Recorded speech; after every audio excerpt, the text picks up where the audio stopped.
ہو گیا. حضرت حکیم الامہ مولانا اشرف علی تھانوی رحمہ اللہ کے پاس ایک عاشق آیا. اس نے کہا ایک گھوسن کہتے ہیں نا وہ جو گوالے ہوتے ہیں نا, ان کی عورتیں جو دودھ وودھ بیچتی ہیں, تو ایک دودھ والی عورت پہ یہ عاشق ہو گیا تھا اور نکاح کو کوئی چانس مانس تھا نہیں. یہ حضرت حکیم الامہ رحمہ اللہ کے پاس آیا اور کہنے لگا کہ جو مسئلہ یہ ہے کہ میں جو ہوں نا, میرے دماغ میں وہ سما گئی ہے, اب جو ہے میں جو ہے نا بس میرا کوئی علاج کریں میں ٹھیک ہو جاؤں. ہاں کہنے لگا مجھے وہ دلا دیں آپ اللہ والے ہیں, بہت پہنچے ہوئے بزرگ ہیں, تو بس آپ کسی طرح اللہ سے مانگیں وہ مجھے مل جائے. تو حکیم الامہ نے فرمایا کہ دیکھو بھائی, پہلے تو استخارہ کرو. استخارے کا مطلب وہ والا نہیں استخارہ جو آج کل ہو رہا ہے, یعنی اللہ سے دعا مانگو, اللہ یہ بہتر ہے تو مقدر کر, بہتر نہیں ہے تو مقدر. ہو سکتا ہے اللہ کے علم میں یہ بہتر ہی نہ ہو, یہ بھی تو ممکن ہے کہ آپ چاہ رہے ہو ہر وہ چیز جو ہم چاہتے ہیں وہ ہمارے لیے اچھی نہیں ہوتی. تو اللہ سے پہلے دعا مانگو اور پھر جو ہے وہ پیغام بھیجو. اگر نہیں قبول ہوتا تو پھر اپنا دماغ یہاں سے ہٹاؤ. اور دماغ ہٹانے کا طریقہ یہ ہے کہ اس کا جان بوجھ کر تصور نہ کرو. یہ میں نے پورا واقعہ ایسے سنا رہا ہوں کہ کوئی عاشق واشق بیٹھا ہو تو وہ سن لے کہ ہوگا.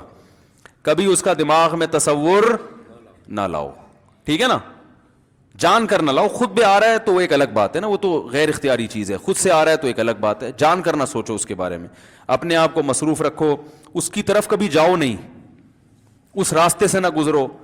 تو یہ پرہیز ہے, یہ پرہیز کرو گے تو پھر میں دوا بتاؤں گا. یہ بھی دوا نہیں, میڈیسن نہیں دی ہے, یہ تو اس میڈیسن کے پرہیز ہیں. اس کے بعد میڈیسن بھی ملے گی, جو ذکر وہ بتائیں گے اللہ کا ذکر وہ بعد میں, پہلے یہ پرہیز. اس نے کہا یہ نہیں ہو سکتا مجھ سے. اس نے کہا مجھے تو دودھ چاہیے نہیں ہوتا, پھر بھی وہاں جاتا ہوں میں دودھ خریدنے. مجھے تو دودھ کی ضرورت نہیں ہوتی پھر بھی جاتا ہوں. اور کہا آپ بس مجھے کسی طرح سے وہ دلا ہی دیں. تو حکیم الامہ پہلے زمانے میں لوگوں میں بزرگوں کا احترام بھی تھا, انہوں نے ایک تھپڑ لگا دیا اس کے. اب دیکھو آپ کہو گے بد اخلاقی ہے تھپڑ لگانا, حالانکہ یہ عین اس موقع پر کیا تھے, اخلاق تھے. انہوں نے ایک زور سے تماچا لگایا, کہا کہ جب علاج کرانے آیا ہے تو طبیب کی بات مانتا ہے نہیں.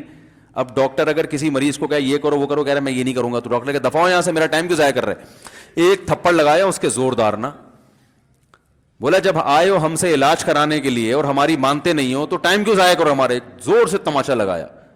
لوگوں میں صلاحیت تھی پہلے زمانے میں. اگلے دن آیا کہہ رہا ہے آپ کے اس تماچے کے ساتھ ہی میرا عشق ختم.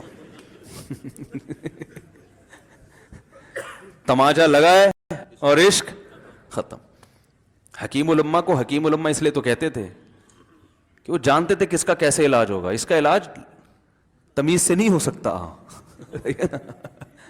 اس کو یہ ہے کہ زبردستی اس کے کولے میں انجیکشن ٹھوک دو, تو وہی کیا انہوں نے. تو لگایا زور سے تھپڑ اس کا.